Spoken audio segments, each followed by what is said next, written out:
안녕하세요. 저는 이번에 결혼을 되었고 좀 더 좋은 인연을 만나기 위해 기다리기로 한 30대 미혼녀입니다. 저는 이번 파혼을 통해서 사람을 판단하는 잣대는 다양하다고들 하지만 남을 함부로 판단하기 전에 스스로를 돌아볼 필요가 있지 않을까 깨달았어요. 개인적으로 사람들은 누구나 장단점이 있고 불가피한 장애를 가지고 살아간다고 봅니다.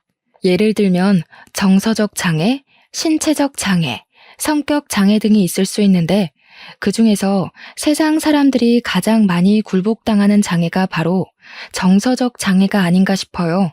스스로의 마음에 장애가 생겨서 인생이 꼬여버리는 사람들 덜어 있지 않습니까? 모두가 그렇게 장애를 가지고 살면서도 꼭 눈에 보이는 장애만이 차별을 당해야 된다는 것이 저는 정말 속상하고 억울하고 슬픕니다. 제 친언니가 바로 신체적 장애를 가진 사람인데요. 저희 언니는 선천적으로 희귀병이 있어서 왼쪽 무릎 밑으로 다리가 절단되어 있습니다. 병명도 진짜 희한한 희귀병이었어요.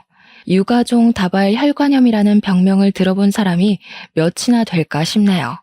남들에겐 생소한 이 병명이 제게는 너무도 익숙했습니다. 당연히 언니 때문에 수도 없이 검색해서 적응된 것입니다. 이름 모를 병명 때문에 언니는 왼쪽 발이 괴사하는 고통을 겪고 난 후에야 치료를 받을 수 있게 되었는데 희귀병이다 보니 병명 자체를 알아내는데 시간이 좀 소요되었거든요. 그래서 언니는 결국 다리를 잃어야 했고 그 때문에 10대 때부터 의족을 차고 다녔습니다.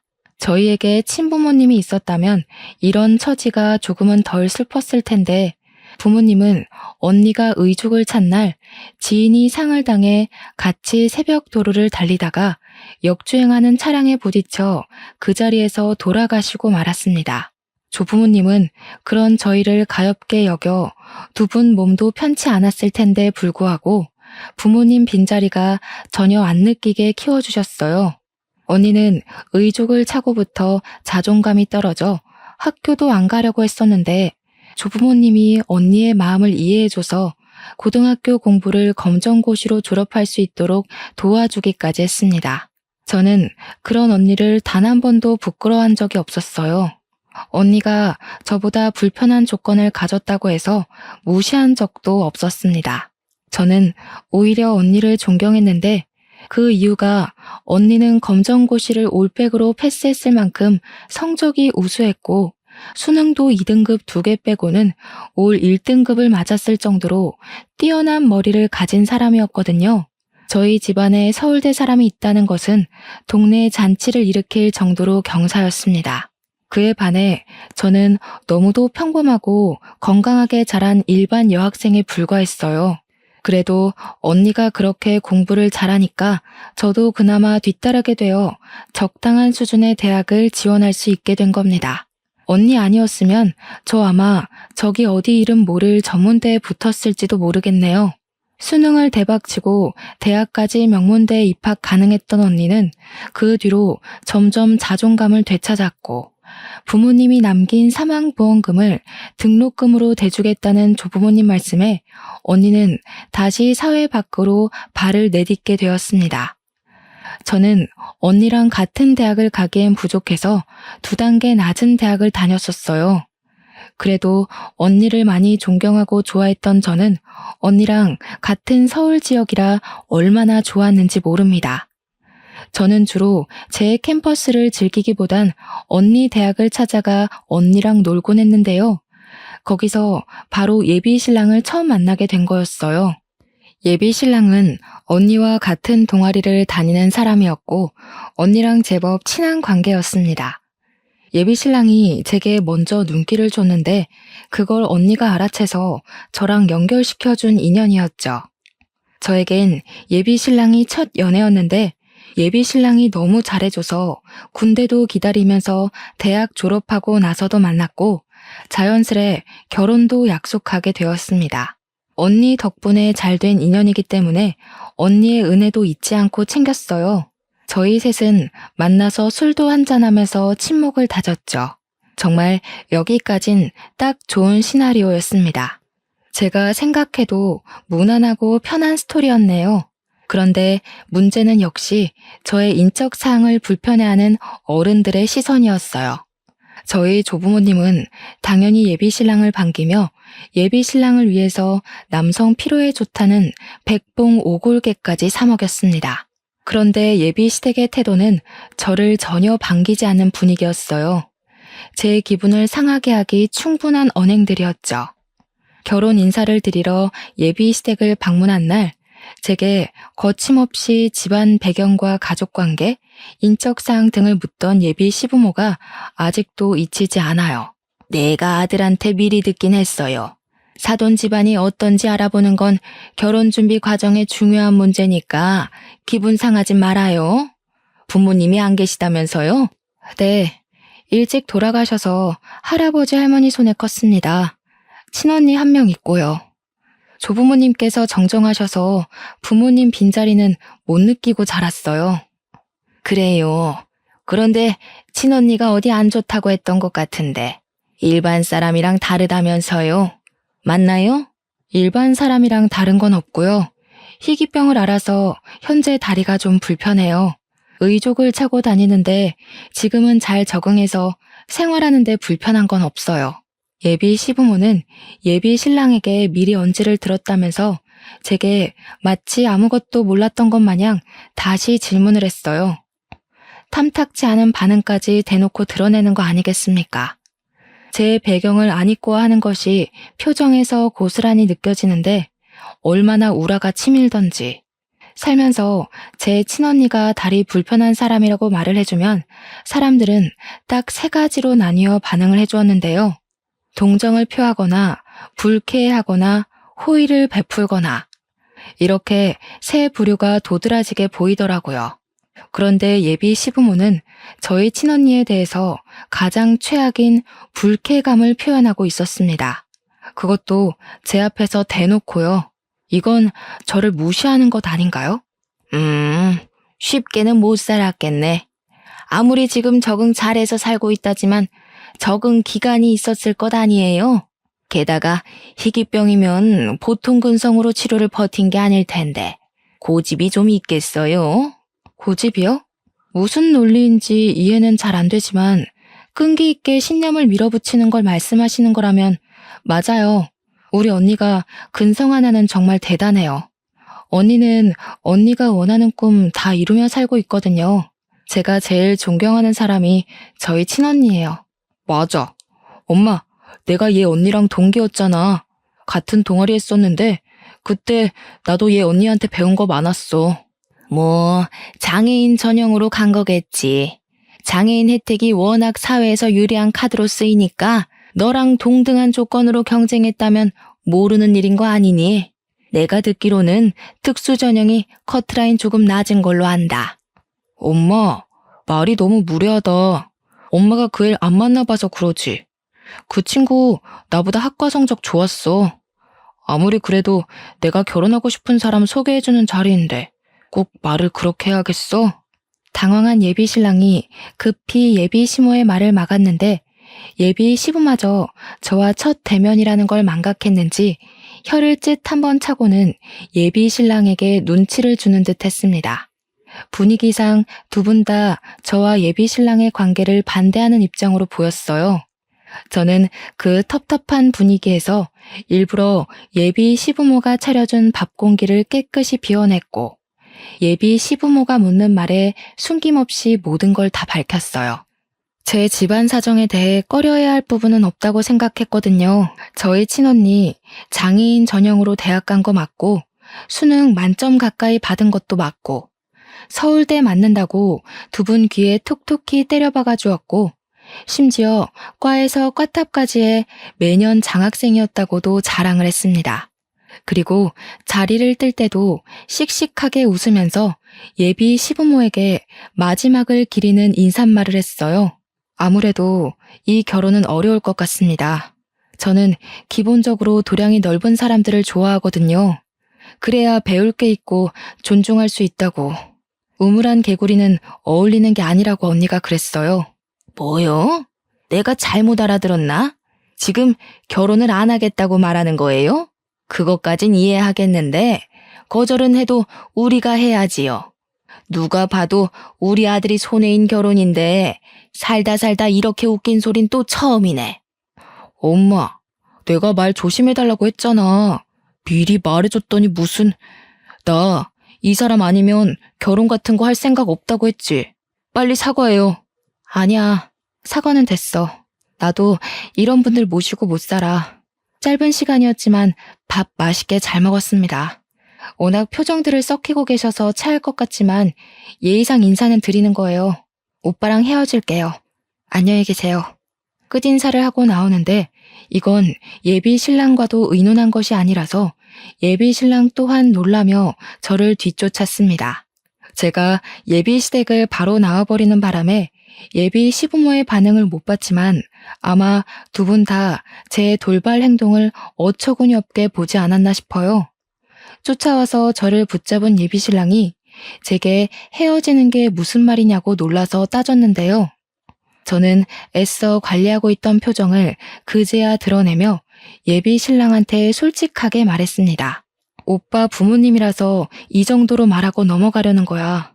나 저렇게 사람 함부로 판단하고 무례하게 말하는 사람들이랑 연 안 맺어.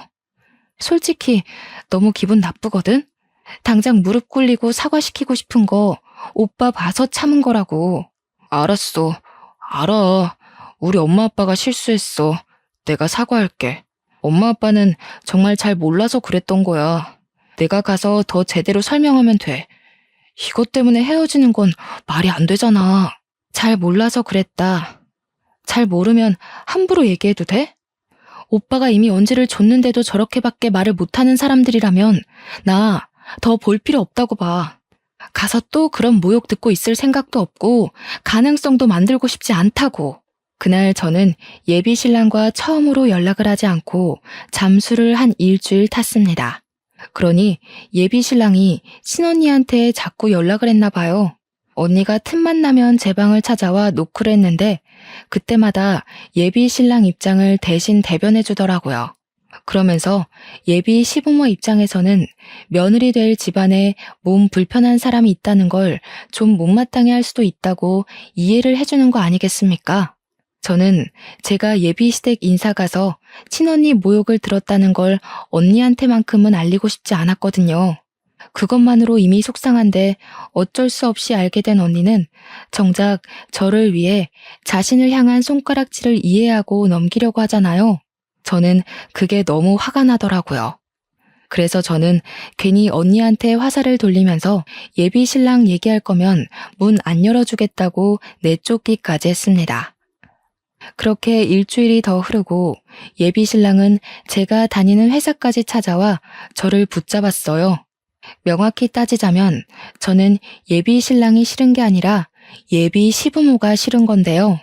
그래서 굳이 저를 찾아온 예비 신랑과 대화의 시간을 피하진 않았습니다. 예비 신랑 하는 말이 상견례랑 결혼식 때만 예비 시부모 만나면 그 뒤에는 예비 시부모와 절대 연닿는 일 없게 하겠다고 제게 허황된 다짐을 했어요. 게다가 이 조건을 예비 시부모도 수긍하고 결혼을 허락했다고 하더라고요. 그러면서 예비 신랑이 제게 이 사실을 친히 녹음으로 각서까지 쓰겠다고 해서 저는 그 자리에서 예비 신랑 목소리가 담긴 녹음 파일을 얻게 되었습니다.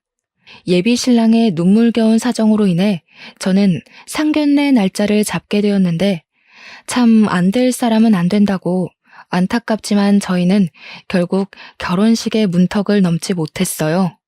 상견례 날 저는 조부모님이랑 친언니를 모시고 상견례 장소를 찾았는데 예비 시댁은 시작부터 지각으로 이미지를 실추했어요. 엄연히 저희 조부모님이 연세 더 많은데도 도착하고서 제대로 된 인사나 사과도 않고 자리에 앉았습니다.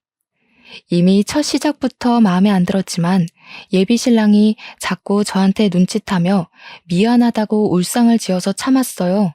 애들 부모님 돌아가시고 두 분이서 키우시느라 고생하셨겠어요. 몸 불편한 데는 없으세요? 제가 한때 아동시설 원장했던 사람이라 다 압니다. 남의 애 키우는 게 얼마나 골병 드는 일인데요. 남의 애라고 생각해 본 적이 없어서요. 다 내 혈육이고 내 새끼들입니다. 내 자식들 입에 밥 한 숟갈 들어가는 맛으로 사느라 골병 드는 줄도 몰랐을 정도니 더한 걱정은 삼가는 게 좋겠네요. 애들 때문에 고생하셨다면서 골병은 안사돈께서 든 게 아닌가 싶은데.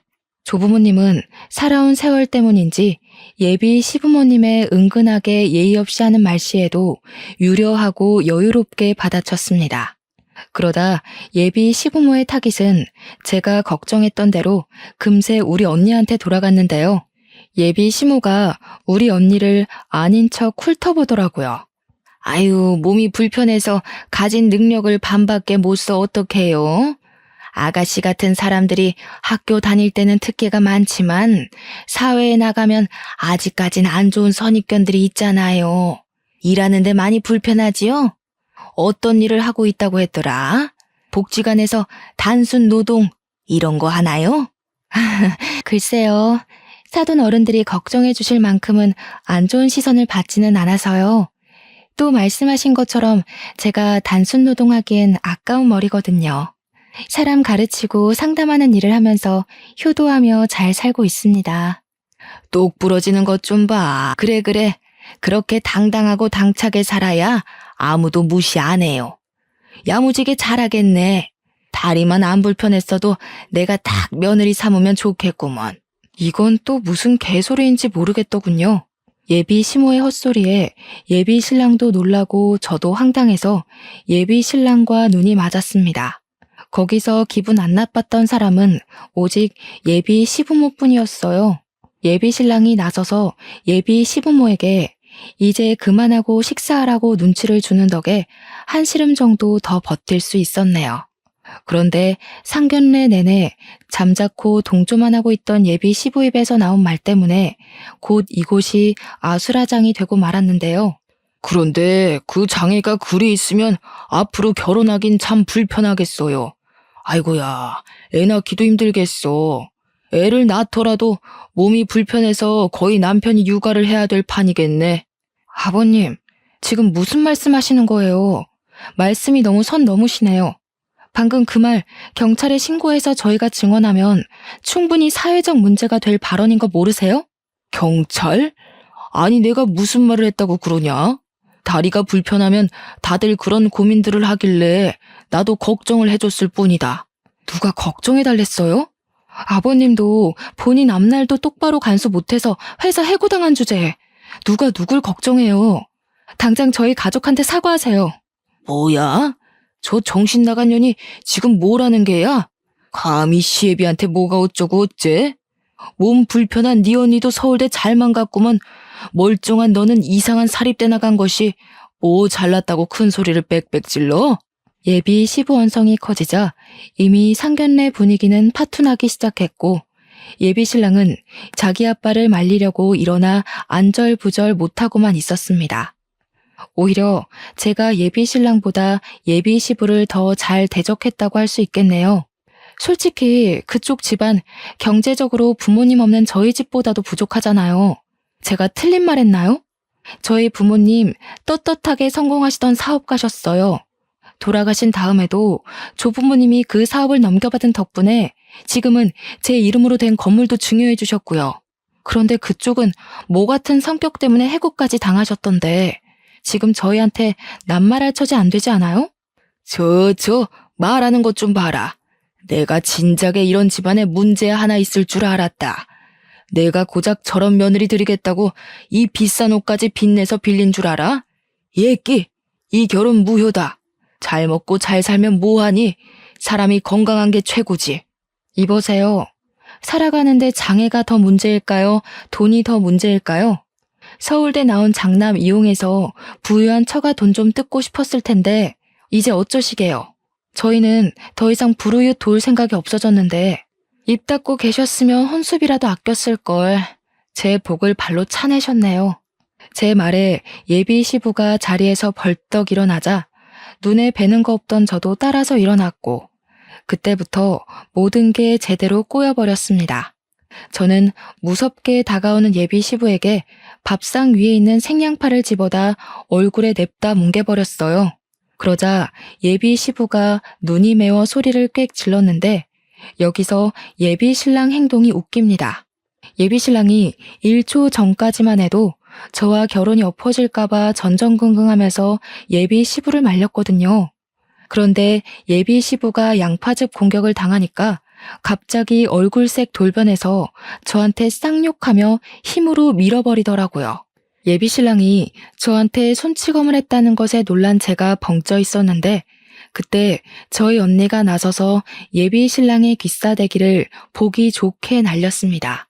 내가 이런 더럽고 추잡한 인간을 동생한테 소개해줬다니 동생한테 미안해서 고개를 들 수가 없네. 내 동생한테 욕했니? 감히 손댔어? 우리 전공 업계가 입소문 잘 타는 거 알지? 네 앞길 시작도 못하게 내가 막아줄까? 예비 신랑은 언니한테 뺨을 맞고 나서야 자신이 저한테 무슨 짓을 했는지 정신을 번쩍 차리더군요.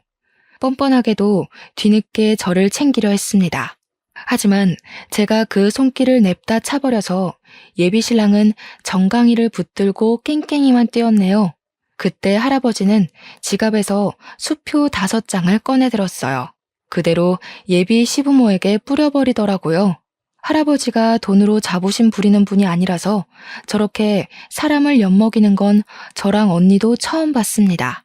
이리 경박한 사람들한테 밥 얻어먹었단 소리 하기 싫으니 그 돈 먹고 떨어지고 다시는 내 딸 찾지 마시오. 밥맛 더럽게 없는 사람들이네.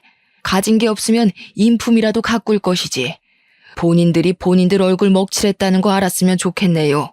그 식당은 예비 신랑이 예약한 곳이었는데 할아버지가 마지막으로 예비 신랑을 노려보면서 침 뱉는 신용을 퇴하시고 할머니 손을 잡고 자리를 빠져나갔습니다. 저도 언니랑 같이 그 자리를 나오려는데 예비 신랑이 달려와 붙잡더라고요. 이러지 마 자기야. 내가 실수했어. 당연히 부모님이 다치면 걱정되잖아. 우리 결혼해야지. 내가 자기 말고 누구를 만나겠어. 결혼 같은 소리 하네. 오빠랑 결혼할 바엔 머리 밀고 절에 들어가는 게 낫겠어. 내가 오빠 부모님 안 만나봤으면 어쩔 뻔했나 몰라? 나한테 서둘러서 저런 사람들 인사시켜줘서 고마워.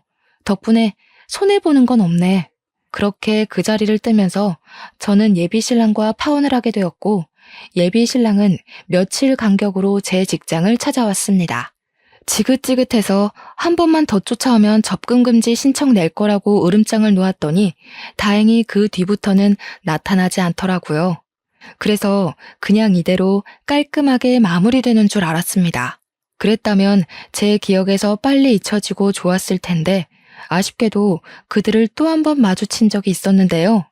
저희 언니는 서울대를 졸업하고 대학원까지 다니면서 장애인 면접학원의 대표 원장으로 있는데요. 그러니까 여전히 공부하면서 꾸준히 돈까지 버는 성실한 사람이라는 거죠. 그래서 언니 면접학원이 꽤 입지가 알려진 편이었습니다. 규모도 4층짜리 건물로 컸거든요. 인기 많은 학원이라는 게 참 자랑스러웠는데 학원의 높은 인지도 때문에 시가 사람을 다시 보게 될 줄은 몰랐네요. 언니 면접학원에 예비 시모가 등장했는데 웬 젊은 청년 하나랑 같이 찾아왔다고 하더라고요. 제가 먼저 마주친 건 아니었고 언니가 전화를 해줘서 알았습니다. 언니 말이 예비 시모가 언니를 알아보지 못해서 얼굴 보고 상담을 하는데도 계속 원장님 거리며 알랑방귀를 뀌었다고 하더군요. 원장님, 우리 막내 아들인데 잘 좀 부탁드려요. 강남에서 제일 유명한 학원이라고 들었어요. 취업률 100% 보장이라고 소문이 자자하더라고요.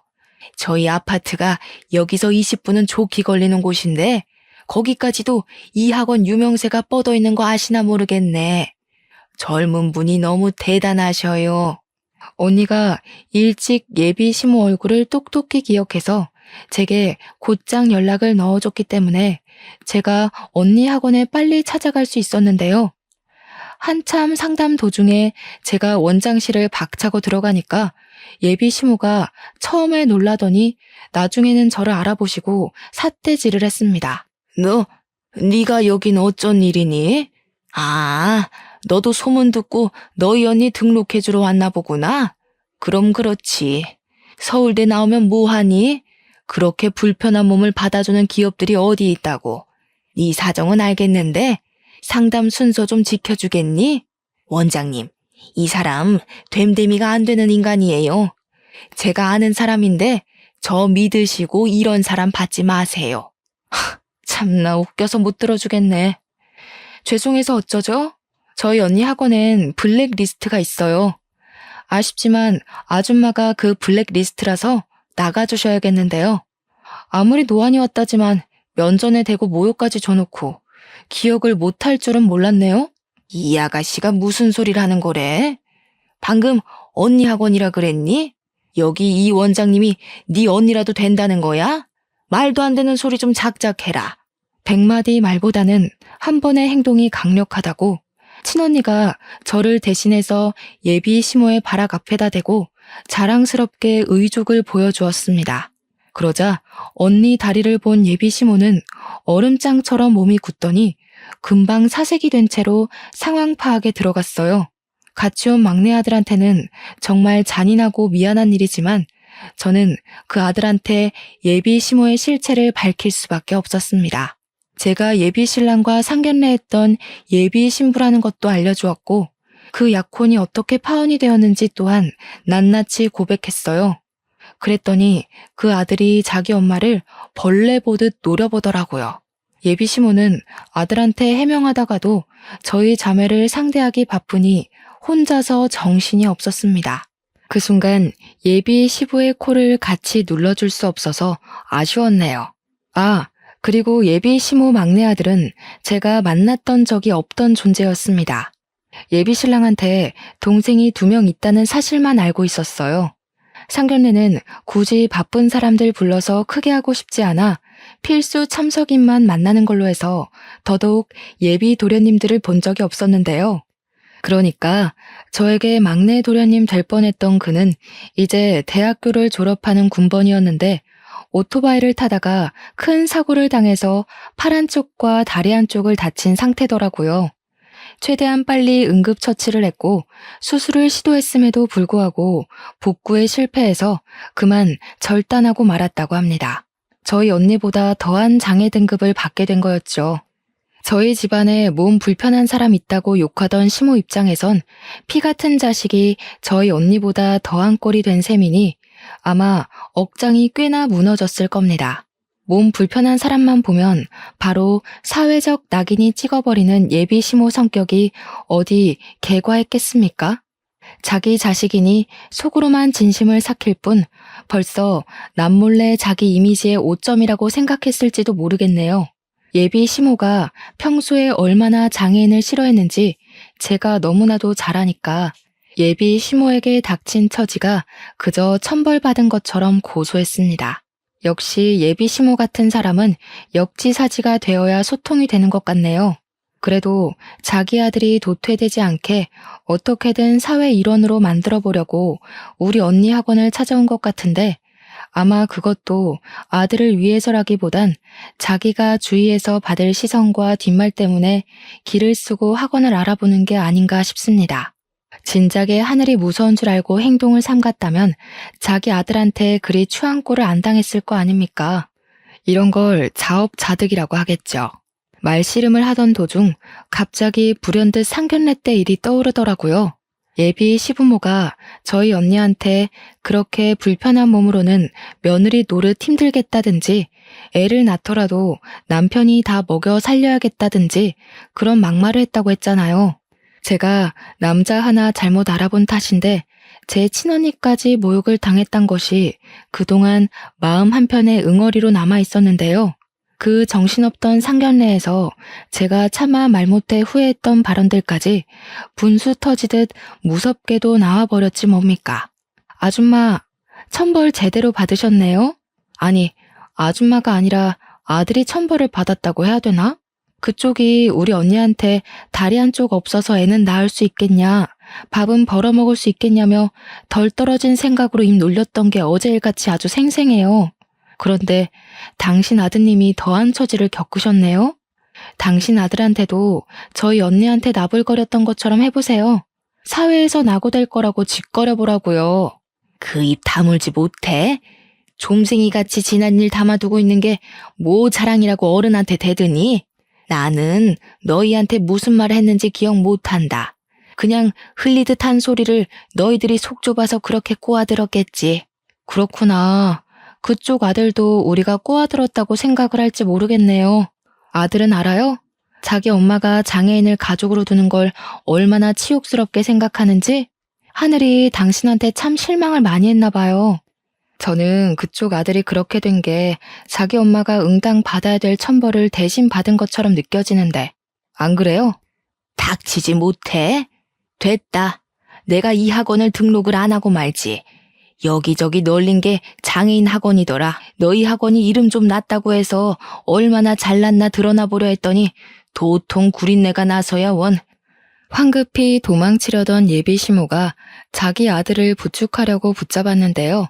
그 순간 무슨 일이 벌어졌는지 아시나요? 들어올 때만 해도 예비 시모 손을 꼭 잡고 들어왔다던 아들이 예비 시모 손길을 확 내쳐버리더라고요. 예비 시모는 놀라서 잠깐 행동을 굳혔습니다. 원장실까지 오면서 지나쳤던 수많은 수강생들 보고 나는 저런 사람들이랑 다르다고 얘기한 것도 전부 몸 불편한 사람들을 무시해서 그런 거였어?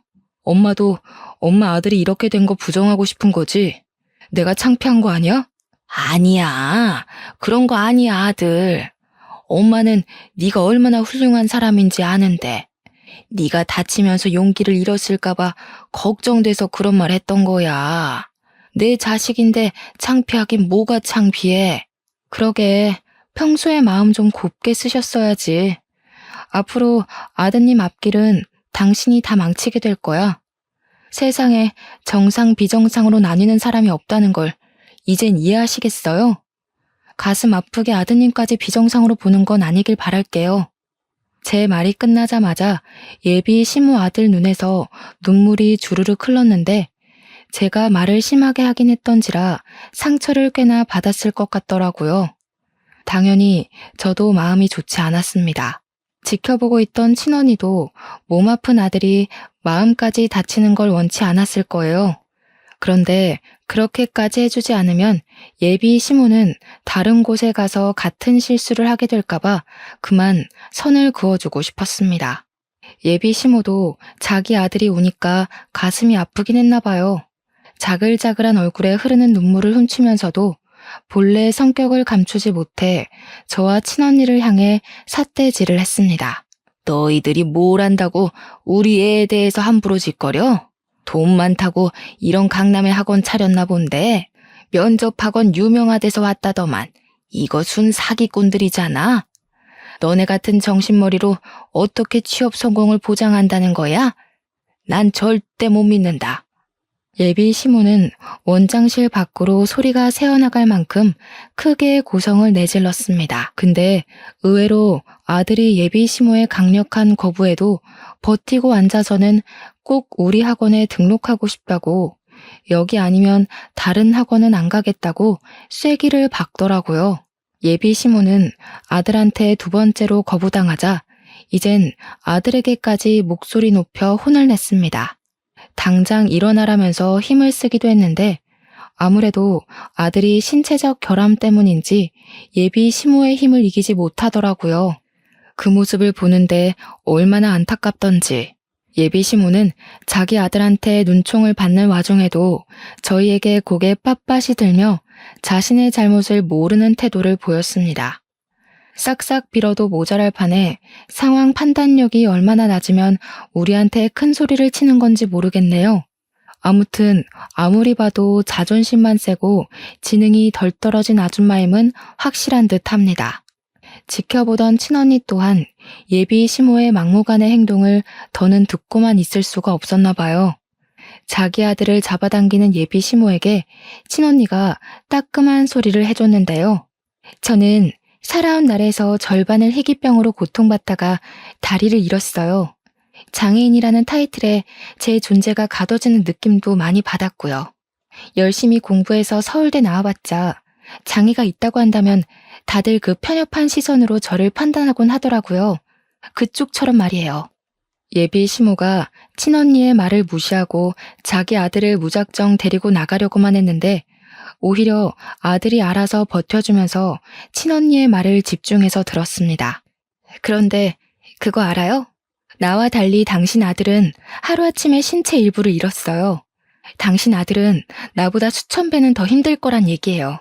아드님은 일반인으로 살아온 기억이 훨씬 생생할 거고 앞으로는 온전한 두 다리로 땅을 걸었던 기억들을 꿈속에만 느껴야 하니까요. 거기서 오는 고통을 당신은 죽었다 깨어나도 모르겠죠. 아주 저주를 할 생각인 거니? 자매가 둘이서 쌍으로 사람 잘도 갈고 마는구나. 내 아들 힘든 거 내가 왜 몰라? 20여 년을 넘게 내가 끼고 살았어. 누구보다 내가 제일 잘 이해하고 잘 알아준다고. 내가 당신 아들을 수강생으로 받지 않는 이날을 똑똑히 기억했으면 좋겠어요. 당신이 나한테 상견례 날 보여준 그 수치심을 그쪽 아들이 대신해서 100%다 느껴봤으면 하거든요. 그러면 덩달아 아줌마도 느끼는 게 있지 않겠어요? 그리고 마지막으로 원장으로서 조언 하나만 할게요. 아들 살리고 싶으면 당신 먼저 정신치료 받으세요.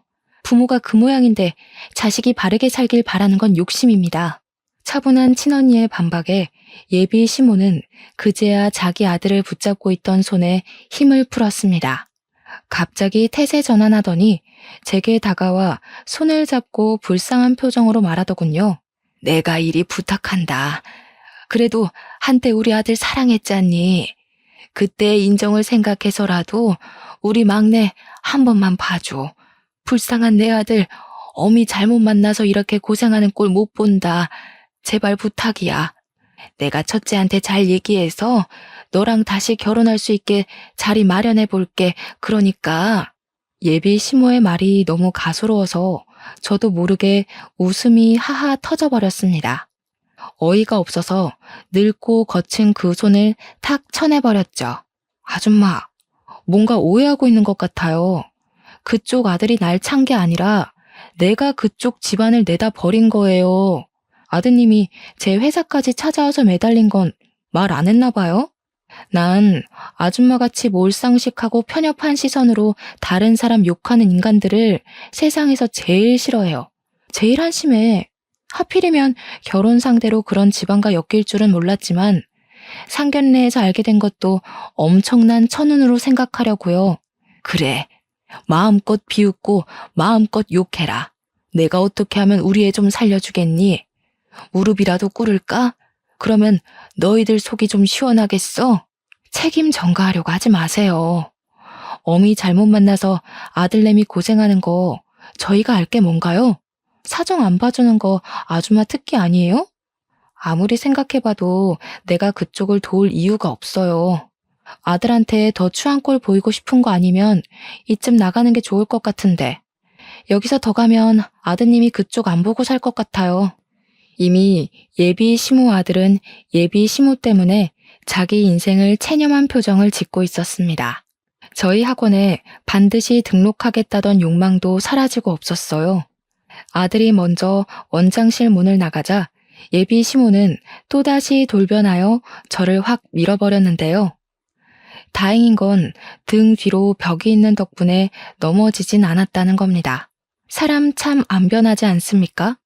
눈앞에서 자기 아들이 눈물까지 보였고 자기 아들한테 치부까지 드러났으면 반성 좀 할 법한데 여전하더라고요. 이래서 아닌 사람은 끝까지 아니라는 소리 듣는 겁니다. 저랑 친언니는 예비 시모를 그대로 내쫓아버렸고 저는 예비 시모를 끝까지 쫓아가서 우리 언니 학원에 물 흐리지 말고 꺼지라고 소금 대신 물을 뿌려줬습니다. 예비 시모가 물세례를 맞을 때 막내 아들은 예비 시모를 버리고 먼저 택시 타고 쌩 떠나버리더라고요. 예비 시모는 더 이상 제게 함부로 말을 붙이지 못하고서 물에 빠진 생쥐꼴로 도망치듯 달아났습니다. 요즘 세상이 어떤 세상인데 남의 인생사에 감히 감나라 배나라 하는 건지 모르겠네요. 남의 욕도 함부로 해선 안 되는 게 바로 이런 꼴을 당하기 때문이라고 생각합니다. 내 스스로의 업보는 어떤 모양으로든 반드시 그 대가를 치른다고 봐요. 예비 시모 보세요. 저희 집안에 몸 불편한 사람 있다고 욕하더니 결국 되돌려 받은 셈이잖아요. 예비 신랑이 괜찮은 사람이라고 해봤자 저런 부모 밑에서 자랐는데 얼마나 괜찮을 수 있겠습니까? 그래봤자 제 부모의 제 자식이 아니겠어요? 저는 이 결혼을 시작도 해보기 전에 실체를 낱낱이 드러내고 다퉈본 걸 천만다행으로 생각합니다. 아마 하늘도 우리 편이었던 게 아닌가 싶어요. 비록 모든 게 저 때문에 일어난 불상사였지만 이 일을 통해서 친언니가 면접학원에 쓰일 좋은 소스를 오래간만에 깨우쳤다고 좋아하더라고요. 이것 또한 삶의 경험이라 반갑게 느낄 뿐이라네요. 언니는 그간 제가 몰랐던 고통을 남 모르게 많이 겪었을 거잖아요.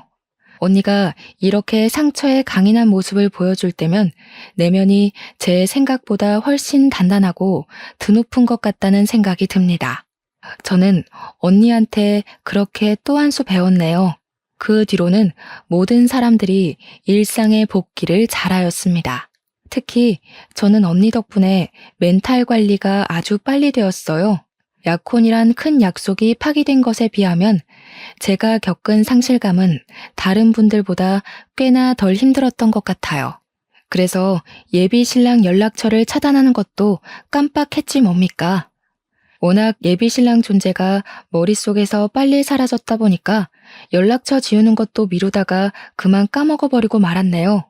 그래도 그 때문에 예비 신랑한테서 온 문자를 마지막으로 확인해 볼 수가 있었는데 예비 신랑이 막내 동생 요양을 위해서 강원도 쪽으로 이사를 간다고 연락이 왔어요. 자기는 아직 나를 못 잊었다고 하던데 혹시 생각이 바뀌거나 자기가 그리우면 언제든지 연락하라는 거 있죠. 자기는 이제 제가 연락할 때까지 먼저 연락하는 일은 없을 거라면서요. 그걸 끝으로 저는 예비 신랑의 연락처를 차단했습니다. 저도 모르게 남아있던 예비 신랑의 마지막 흔적을 지워버리니 그제야 모든 게 깔끔하게 정리가 된 기분이더군요.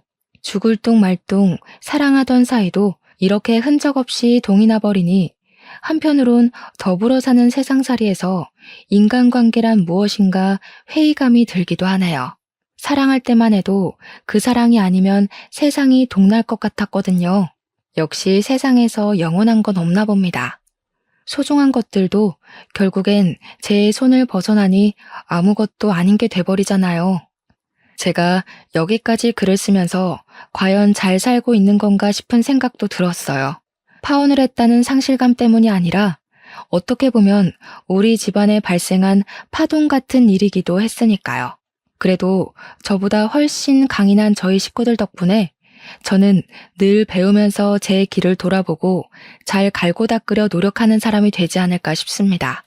제 사연 어떻게 들으셨는지 모르겠어요. 청취자분들께 조금이나마 긍정적인 영향을 줄 수 있는 사연이었길 바랍니다. 대접받기 위해 먼저 대접할 줄 아는 분들이 갈수록 많아졌으면 좋겠네요. 들어주셔서 너무 고맙습니다.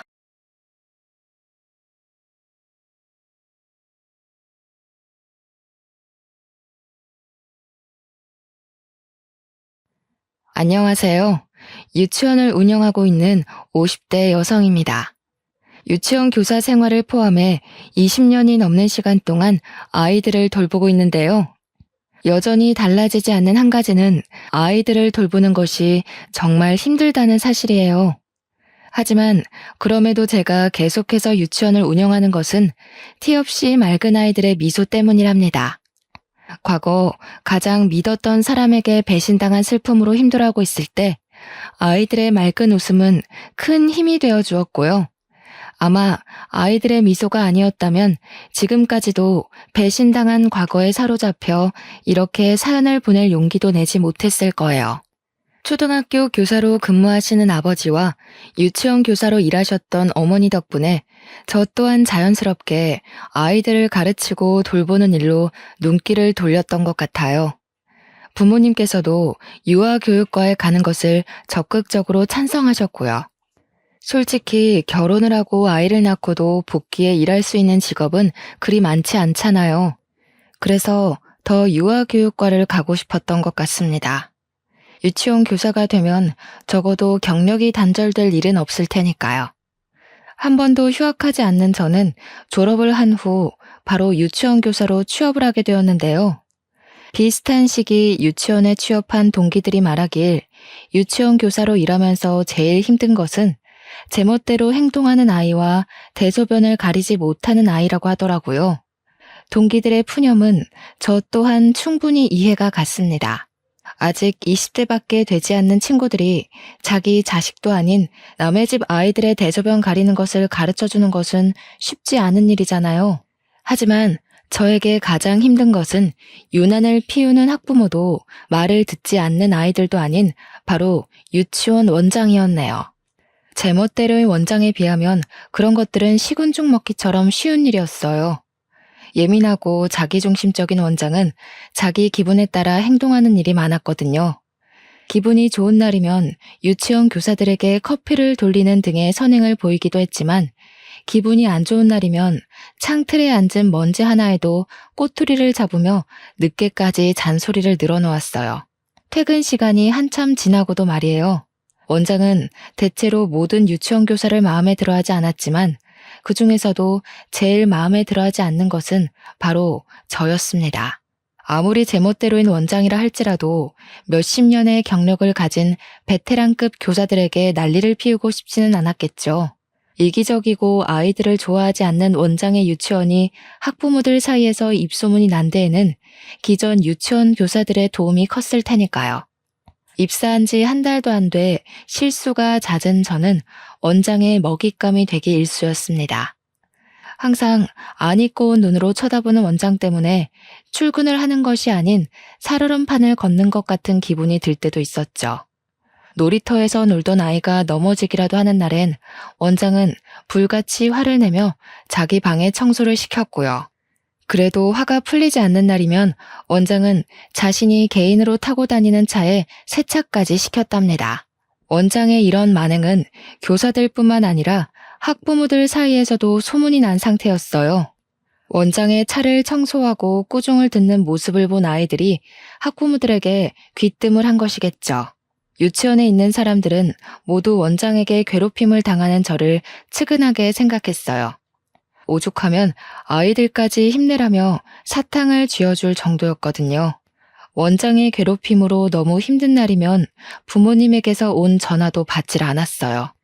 유치원 교사 생활을 잘하는 줄 아는 부모님에게 차마 힘든 것을 털어놓을 수 없었는걸요. 그래서 부모님 대신 친구들에게 하소연을 했답니다. 원장의 만행을 들은 친구들은 길길이 날뛰면 당장 그만두라고 말을 했고요. 부당한 대우를 받으면서도 그만두지 않는 저를 친구들은 바보라고 했는데요. 공고에 올라오는 유치원들 중 지금 다니는 곳보다 근무 조건이 좋은 곳이 없었기 때문에 그냥 참고 다닐 수밖에 없었네요. 친구들은 부당한 대우를 받으면서 일할 바에는 차라리 돈을 조금 덜 주더라도 정신적으로 편한 곳에 가서 일을 하라며 조언을 해주었지만 결혼 자금을 모아야 했기에 어쩔 수가 없었는걸요. 그리고 아무리 힘들다고 할지라도 저에게는 든든한 남자친구가 있었기에 이 정도의 힘든 것쯤은 견딜 수 있었어요. 남자친구는 같은 학교 선후배 관계로 20살 때부터 사귀어 6년이란 긴 시간 동안 제 곁을 지켜주었죠. 물론 결혼을 한다면 한결같이 옆을 지켜주었던 남자친구와 해야겠다는 생각을 했지만 남자친구는 사무관 준비로 바빴기에 결혼은 미룰 수밖에 없었어요. 남자친구가 바로 사무관에 합격한다고 해도 공시생 생활을 하면서 모은 돈이 있을 리가 없었기에 결혼 자금은 전적으로 제가 하는 것이 옳다고 생각했죠. 그래서 힘든데도 불구하고 악착같이 유치원에서 버틴 거고요. 다행히 남자친구는 제가 유치원에 입사한 지 1년 만에 사무관에 합격을 했습니다. 첫 출근을 한 후 남자친구는 곧장 프로포즈를 해주었죠. 한쪽 무릎을 굽히고 반지를 끼워주는 남자친구를 보자 저도 모르게 눈물이 나왔어요. 이 순간을 위해 그동안 몸이 부서져라 일을 한 거잖아요. 얼마나 고생했는지를 알기에 주변 동기들 또한 저희의 결혼을 진심으로 축하해 주었는데요. 남자친구의 어머니를 뵌 순간 저의 꽃길은 가시돋은 지옥길로 변하게 되었네요. 예비 시어머니는 다름 아닌 꿈에서도 마주치기 싫었던 원장이었거든요. 남자친구의 어머니를 뵈는 자리에 원장이 나올 거라고는 꿈에도 생각하지 못했어요. 원장 또한 예비 며느리 자리에 제가 있는 것에 당황한 눈치였고요. 아버지 없이 힘들게 일을 하며 헌신적으로 남자친구를 키웠다는 어머니가 원장이라는 사실을 알게 되자 온몸에 소름이 돋더군요. 그동안 남자친구 앞에서는 세상 어디에도 없는 온화한 어머니 역할을 하면서 다른 사람들에게는 길길이 날뛰며 화풀이를 했던 거잖아요. 남자친구가 잠시 전화를 받으러 밖으로 나간 사이 원장은 미소를 띠고 있던 가면을 벗어던지고 본색을 드러내었어요. 참나, 정성스레 차린 밥상에 개 앉은 꼴이라니. 니까짓 게 어디라고 감히 우리 아들 옆자리에 앉아? 너 말해봐라. 우리 아들 보고 일부러 내가 운영하는 유치원에 얼굴 들이민 거지? 내세울 게 없으니 얼굴 도장이라도 찍으려고. 그게 무슨 말씀이세요, 원장님? 원장님이 기준 씨 어머니라는 거 알았으면 제가 진작에 말했겠지 왜 숨기고 있었겠어요. 원장은 유치원에 취업을 한 것부터 그동안 자신이 행패를 부려도 참은 것까지 모두 사무관이 된 남자친구의 옆자리를 노리고 한 행동이라고 생각을 하는 듯했어요. 아무리 아니라고 말을 해보아도 원장의 머릿속에 저는 음흉하게 남자친구를 차지한 여자가 되어 있었죠. 긴 말 할 거 없고 당장 헤어져라. 번듯한 사무관인 우리 아들한테 유치원 교사 나부랭인 네가 어디 가당키나 하던? 자고로 결혼이란 비슷한 급인 사람끼리 해야 오래가는 법이야. 다 늙어서 이웃녀 딱지 붙이고 재혼도 못해서 달방에서 혼자 살까 걱정돼서 해주는 말이니 새겨듣고 지금이라도 네 급에 맞는 남자 만나라. 그동안 제가 원장님 마음에 안 들었다는 거 잘 알지만 지금도 노력하고 있고 앞으로도 원장님 마음에 들려고 노력할 거예요. 그러니까 제발 결혼만큼은 허락해주세요. 아이고, 우리 아들 눈에 쓸데없는 콩깍지 붙여놓은 것도 모자라 하다 이제는 우리 귀한 아들 옆자리까지 넘보는구나. 너 때문에 우리 아들이 마다한 여자가 몇이나 되는 줄 알고 이런 허무맹랑한 소리를 해. 우리 아들이 마다한 여자 중에 눈 감고 아무 여자나 집어다가 앉혀놔도 너 같은 것보다 100배, 아니 1000배는 나을 거다. 가진 게 없으면 염치라도 있어야지. 어디 감히 우리 아들을 넘봐. 자존심도 구기고 빌었지만 원장은 꿈쩍도 하지 않았어요. 오히려 더욱더 밀어내는 것 같았고요. 원장은 유치원 교사가 된 것이 공부를 안 해서라고 했는데요. 참 씁쓸했어요. 물론 안정성과 여러 가지 상황을 보고 직업을 선택한 것은 맞지만 아이들을 사랑하는 마음만큼은 진심이었는걸요. 똑같이 아이들을 가르치고 돌봐주는 입장에서 원장에게 안 좋은 말을 들으니 기분이 썩 좋지는 않더군요. 원장의 말을 듣다 보니 스스로가 못난 사람이 된 것 같았고요. 하지만 그럼에도 남자친구를 포기할 수 없었어요.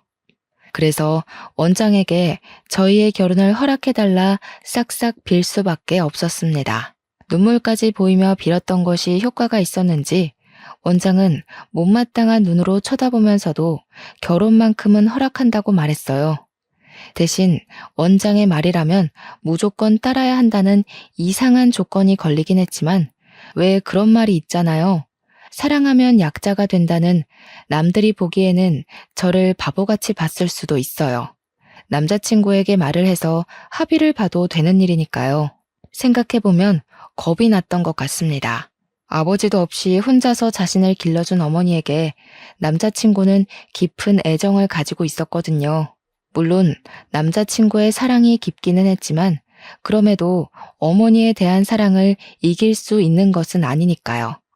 우여곡절 끝에 결혼을 한 후 저희 부부는 유치원과 가까운 곳에 구축 아파트에 신혼집을 마련하게 되었답니다. 아파트의 전세금은 전부 제가 모은 돈으로 해결을 했는데요.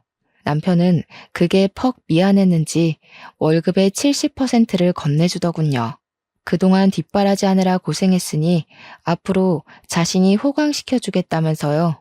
물론 부잣집처럼 호화로운 생활을 할 수 있는 정도의 돈은 아니었지만 그럼에도 행복했네요.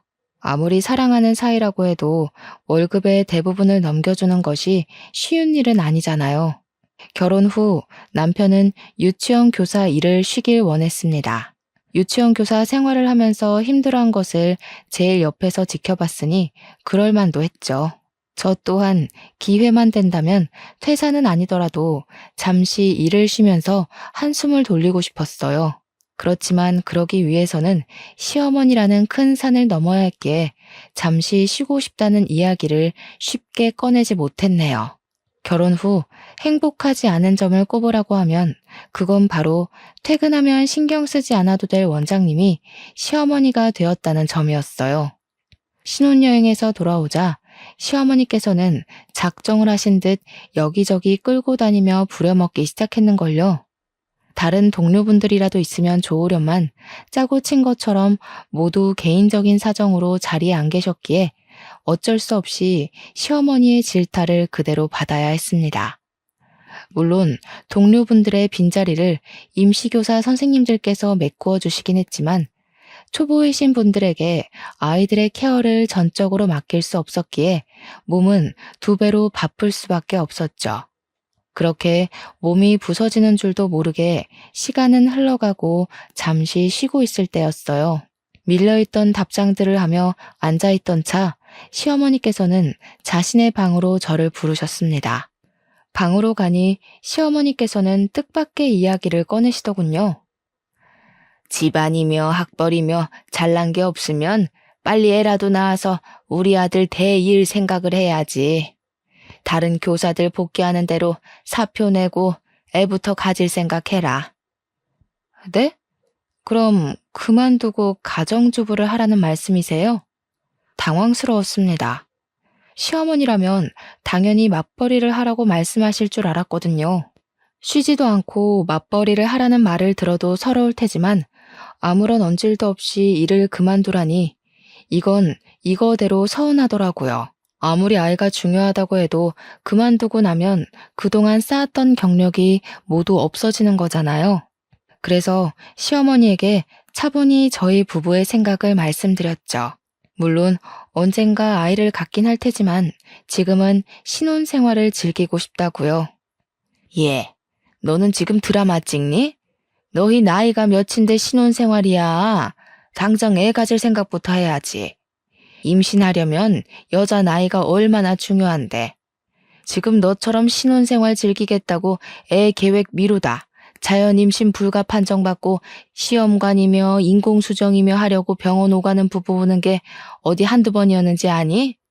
자고로 1살이라도 어릴 때 임신을 해야 애 머리가 좋은 법이야.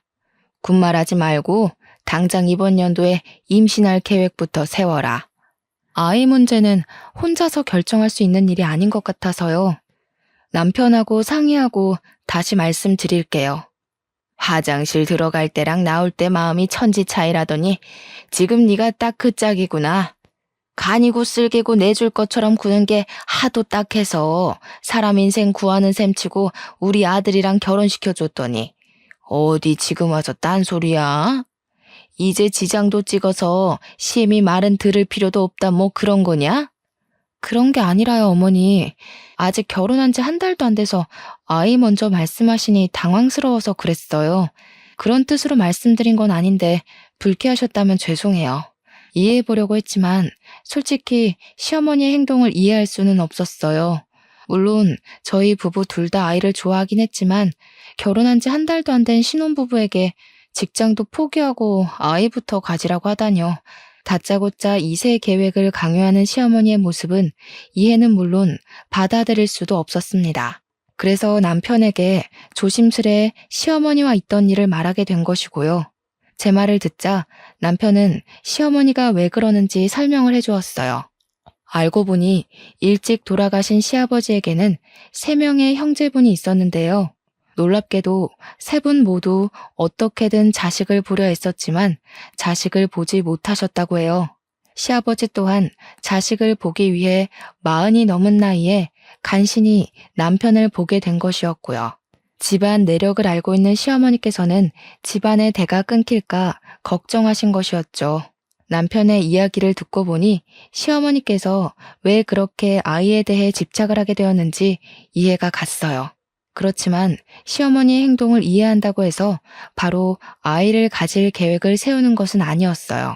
저희 부부 둘 다 아직은 20대였기에 아이를 가져야 된다는 의무감보다는 인생에 다시는 없을 신혼생활을 단둘이서 즐기고 싶었거든요.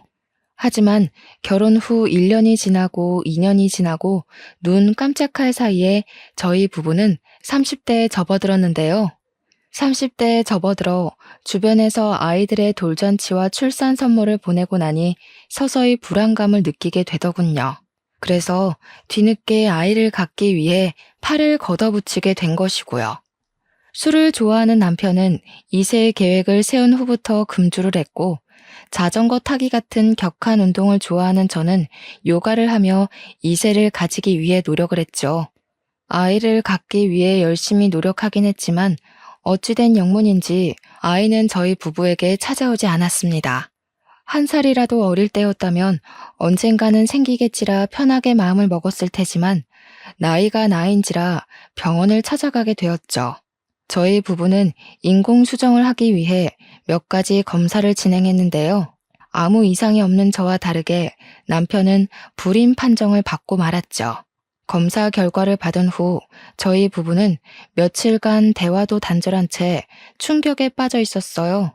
그리고 며칠 후 시어머니에게는 비밀로 하자면서 남편이 먼저 이야기를 꺼내더군요. 자신을 쏙 빼닮은 아이를 가지고 싶어 하던 남편의 바람과 대를 이어가는 걸 누구보다 중요하게 생각하는 시어머니의 집착 모두를 알기에 그저 남편의 뜻을 따를 수밖에 없었네요. 괜찮은 척하기는 했지만 남편이 밤마다 베개를 적시며 힘들어하는 것을 알았기에 조용히 남편의 등을 두드려 줄 수밖에 없었습니다. 그런데 착잡한 마음으로 출근한 다음 날 시어머니는 대뜸 이혼 신고서를 내밀며 남편과 당장 헤어지라는 말을 하더군요. 뭔가 오해를 하시는 시어머니에게 변명을 하려고 했지만 시어머니는 그럴 틈도 주지 않으셨습니다. 못된 것, 불임인 걸 속이고 우리 아들하고 결혼을 해? 눈에 차지도 않는 걸 억지로 참으면서 결혼까지 시켜줬더니 네가 이런 식으로 내 뒤통수를 치는구나. 이래서 집안에 사람이 잘 들어와야 된다고 하는 건데. 시어머니는 남편이 아닌 제가 불임이라고 생각하는 모양이었어요. 시어머니가 왜 그렇게 확신하는지는 말하지 않아도 딱 알 수 있었습니다. 빨리 아이를 갖기 바라는 시어머니의 극성을 견디지 못한 남편이 제가 불임이라고 둘러댄 것이 분명했거든요.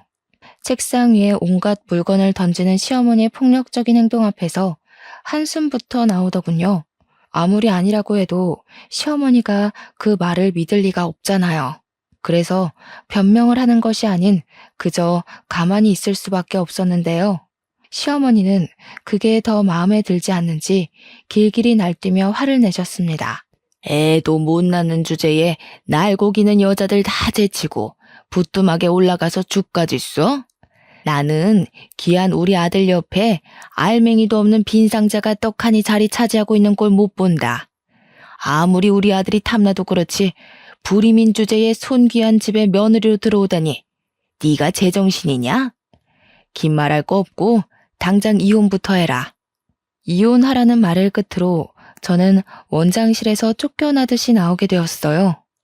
너무나 갑작스럽게 이루어진 일에 문 앞에 서 있자 문득 그런 생각이 들더라고요. 남편이 너무하다는 생각 말이에요. 아무리 자신이 불임인 것을 시어머니에게 들키기 싫어도 그렇지 가뜩이나 미움받고 있는 아내에게 자신이 불임인 것을 뒤집어 씌우다뇨. 이해해보려고 했지만 남편의 행동은 도저히 이해가 되지 않았는걸요. 그래서 퇴근 후 집에 들어온 남편에게 따지게 되었어요. 당신 진짜 너무하다. 아무리 자기 불임인 거 말하기 싫다고 해도 그렇지. 어떻게 몸 멀쩡한 부인한테 불임이라고 뒤집어 씌울 수가 있어. 가뜩이나 어머님 나 안 좋게 보시는데 불임이라는 말까지 하면 이혼밖에 더 하겠어? 오늘 어머니가 그러시더라. 손귀한 집에 알맹이도 없는 빈 상자 들어앉아 있는 꼴 못 본다고 당신이랑 이혼하래. 미안해. 어머니가 당신한테 그렇게까지 뭐라 할 거라는 생각도 못했는데 내 불찰이야. 근데 당신도 알잖아. 우리 엄마가 손주를 얼마나 원하는지. 엄마가 우시면서 하루빨리 손주 얼굴 보여달라고 하시는데 차마 입이 안 떨어지더라. 나 불임인 거 알면 우리 엄마 쓰러질 게 뻔하잖아. 그럼 나한테 먼저 말을 했으면 됐잖아. 혼자서 끙끙 앓다가 어머님한테 거짓말이나 하고. 당신 마음은 충분히 알지만 이대로 가다간 졸지에 잘 살고 있는 우리 둘 이혼하게 생겼어. 내 생각이 짧았던 것 같아. 아무리 입이 안 떨어져도 당신까지 끼어들겠으면 안 됐는데. 엄마한테는 내가 잘 말할 테니까 당신은 조금만 기다려줘. 당신한테 절대 피해 안 가도록 내가 엄마한테 잘 말해놓을게. 시어머니에게 온갖 치욕스러운 말을 들었을 때만 하더라도 남편에게 따지고 싶었지만 막상 남편의 풀죽은 모습을 보니 그렇게 못하겠더군요. 가장 현실을 받아들이지 못하는 당사자 또한 남편일 테니까요. 그래서 한동안 시어머니에게 남편이 불임인 것을 숨기기로 했답니다. 부부의 치부까지 눈감아주는 것이 진정한 사랑이라고 생각했거든요. 남편은 시어머니를 찾아가 저를 괴롭히지 말라고 신신당부를 한 모양이었지만 그럴수록 시어머니의 행패는 더 심해졌습니다. 요망한 것이 자신의 아들을 홀려서 대를 끊어놓는다며 입에 담지도 못할 말을 하면서요. 그렇게 시어머니의 행패로 심신이 지쳐갈 때쯤 유치원에서는 새로운 아기가 들어오게 되었어요. 아이는 동네에서 폐지 줍기로 유명한 할아버지의 손주였죠. 딱 보기에도 경제적으로 부족해 보이는 아이가 저희 유치원에 입학하다니 처음에는 의문이 들었어요. 저희 유치원은 소수 정원만 받는 사립 유치원이다 보니 다달이 내는 돈이 만만치 않았거든요.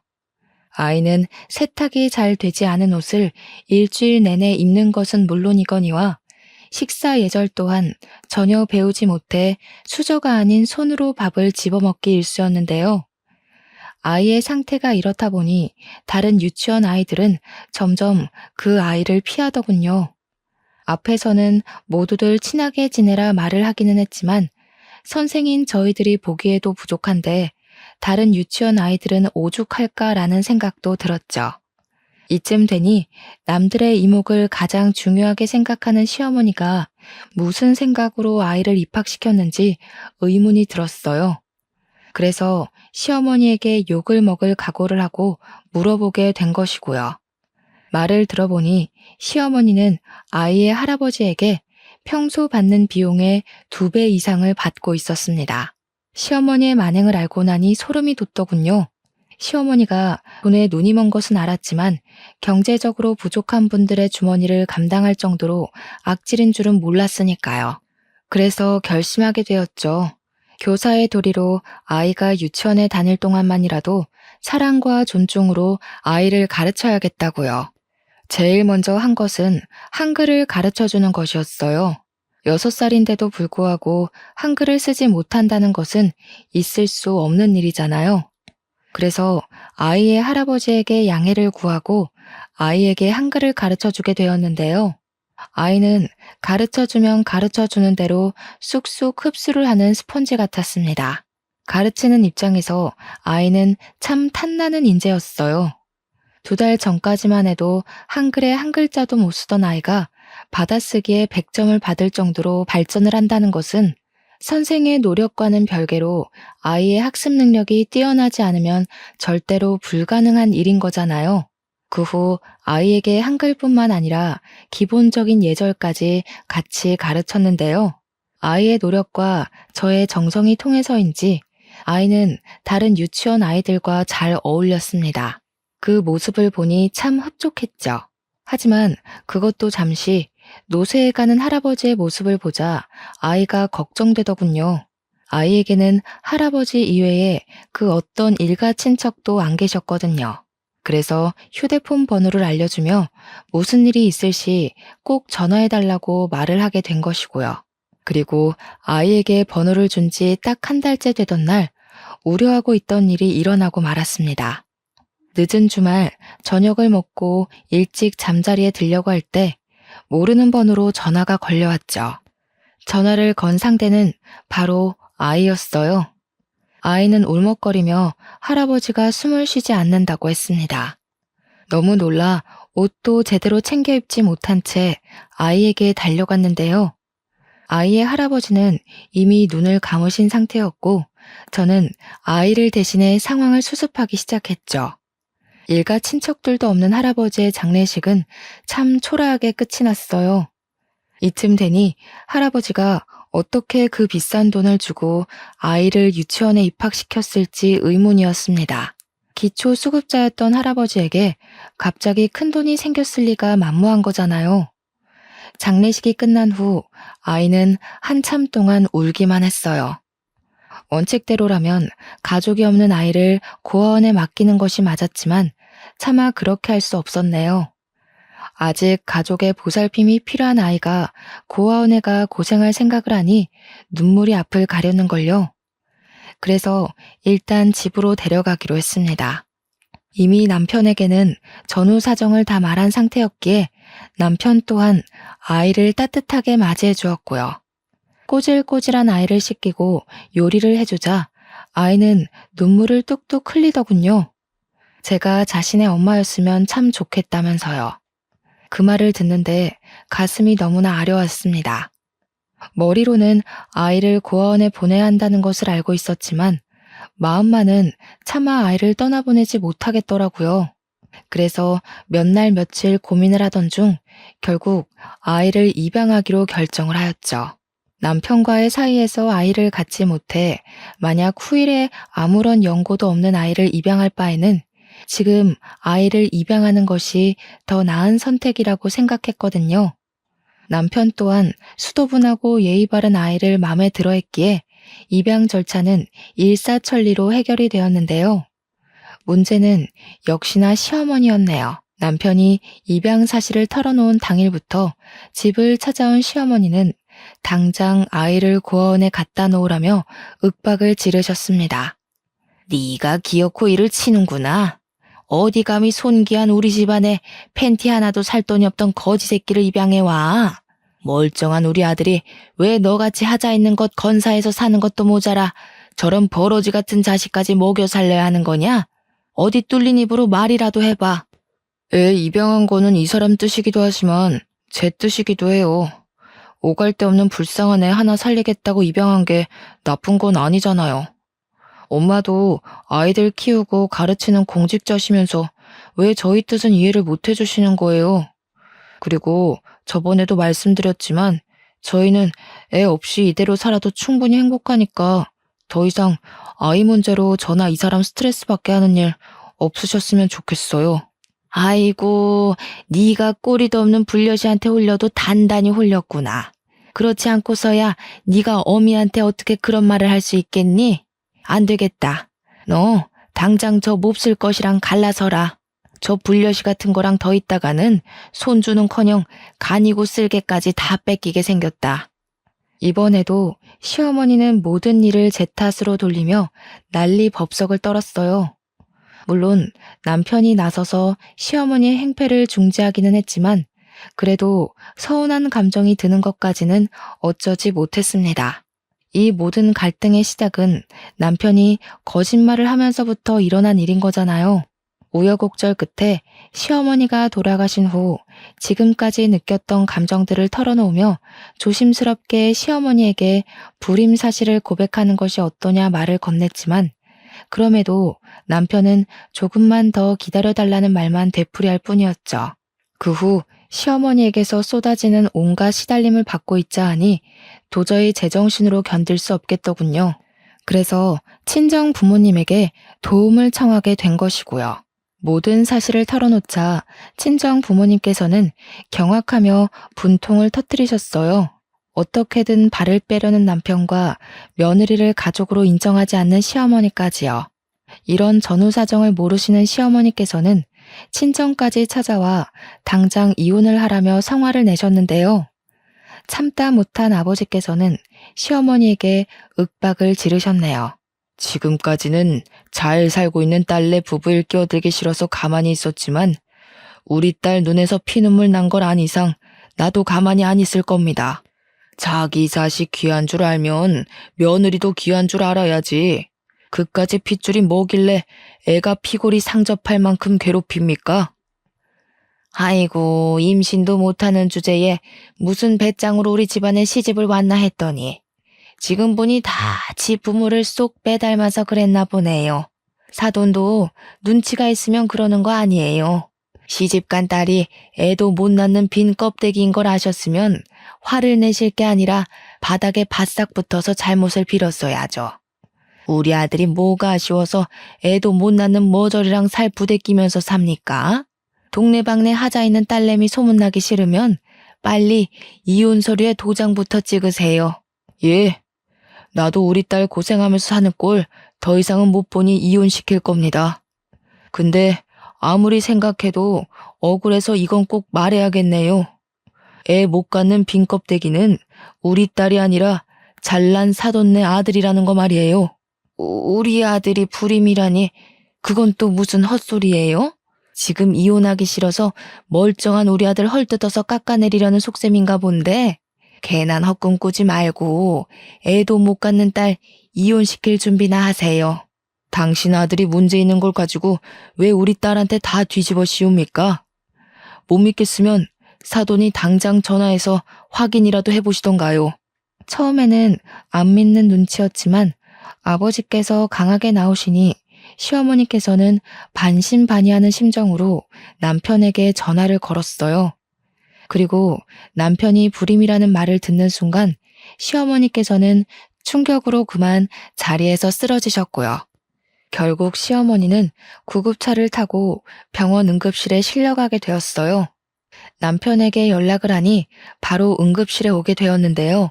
아버지께서 시어머니에게 불임 사실을 알린 것을 듣게 되자 불같이 화를 내더군요. 전혀 예상하지 못했던 일이었습니다. 아무리 화가 났다고 해도 할 말이 있고 안 할 말이 있지. 장인어른이 그렇게 말할 동안 당신은 옆에서 보고만 있었어? 내가 그렇게 기다려달라고 했는데 고작 우리 엄마가 뭐라고 한 것 가지고 남 치부나 까발리고. 내가 우리 엄마 쓰러지는 거 보려고 당신이랑 결혼한 줄 알아? 남편의 말을 듣는데 왈칵 눈물부터 쏟아졌어요. 그동안 남편의 불임 사실을 숨기기 위해 시어머니에게 듣지 않아도 될 모욕과 멸시까지 당하며 꾹 참았는데 이런 식으로 나오다뇨. 제가 한 수많은 희생은 모른 척한 채 이기적으로 나오는 남편의 태도는 서운하다 못해 실망스럽기까지 했습니다. 불임 소동이 있는 후 남편과의 사이는 급속도로 안 좋아져 각방을 쓰는 지경까지 이르게 되었어요. 그리고 각방을 쓴 지 1년도 안 돼 남편은 이혼을 요구해 왔고요.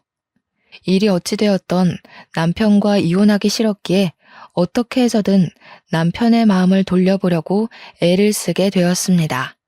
다시 한 침대를 써보려고 하고 둘만의 시간을 보내며 서로에 대한 이야기를 나누면서요. 하지만 남편은 같은 방을 쓰려고 하지도 자신의 속내를 털어놓으려고도 하지 않았어요. 돌보다 더 딱딱하게 변한 남편을 보며 어쩔 수 없이 이혼을 받아들이게 되었고요. 서로에 대해 원하는 것이 없었기에 이혼은 빠르고 간결하게 이루어졌어요. 하나 걸리는 게 있다면 입양하게 된 아들이었지만 남편은 아들에 대한 애정을 보이지 않았기에 아들의 양육권 또한 금세 포기를 했죠. 영원할 것만 같았던 남편과의 결혼 생활은 그렇게 종지부를 찍게 되었습니다. 이혼을 마무리한 후 법원을 걸어 나오자 그 앞에는 시어머니가 떡하니 버티고 서 있었어요. 남편은 시어머니에게 차로 돌아갈 것을 권했지만 어찌된 영문인지 시어머니는 따로 할 말이 있다며 남편에게 먼저 차로 돌아가 있으라고 하더군요. 남편이 주차장으로 사라지고 단둘이 남게 되자 시어머니는 가방에서 한 장의 사진을 꺼내 건네주셨는데요. 그 사진은 놀랍게도 초음파 사진이었어요. 깜짝 놀라자 시어머니는 못마땅하다는 듯이 혀를 찼습니다. 불임은 무슨... 네가 직접 봐라. 우리 아들이 불임인가. 다 성에 안 차는 거지 며느리라고 들어와서 노한 조상님이 애가 못 들어서게 막은 거지. 차라리 이렇게 된 게 잘 된 일이지. 부모가 숟가락을 잘 물어야 태어난 애도 부모한테 받은 수저로 밥을 잘 받아먹는 건데. 은수저는커녕 수저 하나 제대로 없는 네 배에서 애라도 덜컥 들어서 봐라. 그 애가 자기 밥그릇이나 잘 챙길 수 있나? 제가 어머니였다면 불임인 아들 손주 봤다고 좋아할 게 아니라 유전자 검사부터 해보라고 할 거예요. 불임인 아들이 하루아침에 자식을 봤다는데 이상하지도 않으세요? 우리 아들 걱정할 시간에 피 한 방울 안 섞은 혹 달고 이혼녀 딱지까지 머리에 붙인 네 앞날 걱정이나 해라. 앞으로 우리 아들은 떡두꺼비 같은 손주 낳아서 잘 살 테니. 괜찮은 척 하기는 했지만 충격이었습니다. 그리고 그제야 이혼을 서두르던 이유도 각방을 썼던 이유도 모든 퍼즐이 맞춰지기 시작했죠. 새로운 사람이 생기지 않고서야 사람이 한순간에 바뀌기는 어려운 일이잖아요. 떠나가는 남편의 차량을 보니 그동안의 일이 주마등처럼 스쳐가더군요. 남편의 불임 사실을 숨겨주기 위해 시어머니에게 핍박을 받았던 것부터 남편의 이기심에 질려 각방을 한 순간까지요. 그런 순간들이 머릿속에 스쳐가자 인생이 참 허무하다는 생각이 들었습니다. 그래서 안 좋은 생각까지 하게 된 것이고요. 하지만 제 옆에는 키워야 하는 아들이 있었기에 그런 안 좋은 생각들을 가슴에 묻으며 다시 일어날 수밖에 없었네요. 시어머니가 운영하는 유치원이 월급을 많이 주기는 했지만 차마 남편과 이혼까지 한 상황에서 시어머니가 운영하는 유치원을 다니지는 못하겠더라고요. 그래서 남편과 함께 지냈던 아파트도 정리하고 도망치듯 친정으로 들어가게 되었죠. 친정 부모님께서는 한 살이라도 젊을 때 그런 몰상식한 집안과 이혼한 것이 오히려 잘된 일이라며 위로를 해주셨어요. 친정 부모님의 응원이 있었기에 힘을 내어 다시 취업 준비를 할 수 있었고요. 하지만 시어머니가 동네 유치원들 사이에 여기저기 소문을 퍼뜨렸기 때문인지 취업은 잘 되지 않았습니다. 그래서 직접 유치원을 운영하기로 결심을 했죠.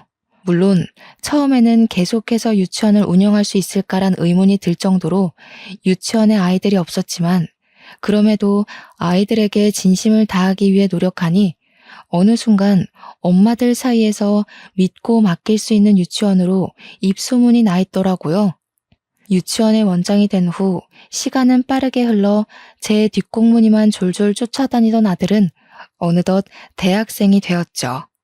운영하는 유치원도 안정이 되고 아들 또한 공부를 잘해 속히 말하는 명문대에 입학을 해 우수한 성적으로 장학금을 받았기에 제 노년의 나날은 행복의 연속이었어요.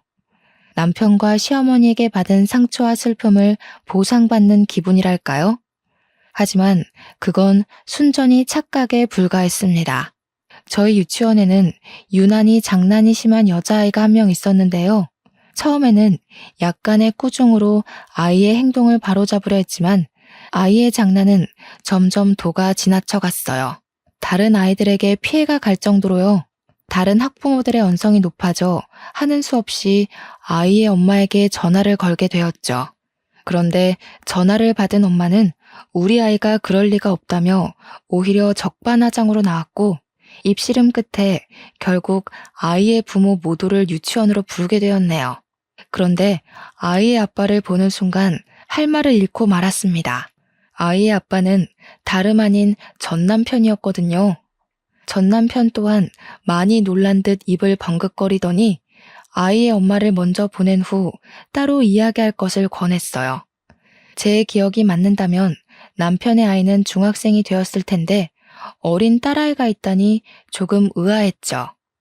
의아해하는 표정을 읽었는지 남편은 숨겨졌던 이야기를 털어놓기 시작했어요.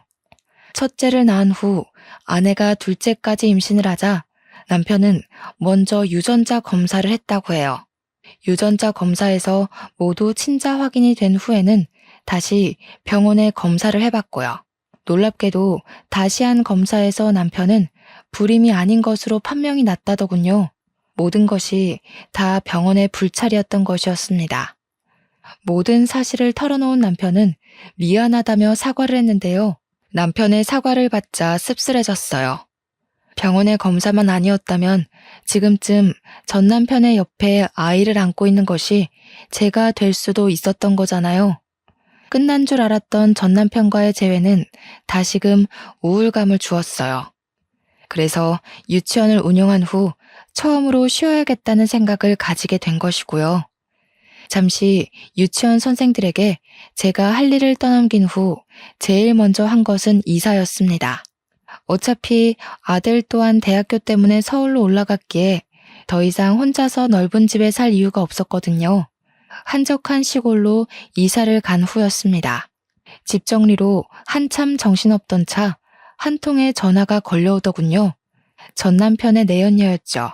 전화를 받자마자 내연녀는 다짜고짜 상스러운 말을 하며 화를 냈습니다.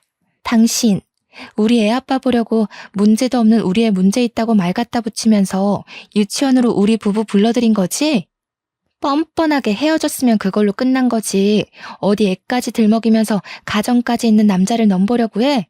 당신같이 파렴치한 인간한테 우리 딸을 맡긴 내가 잘못이지.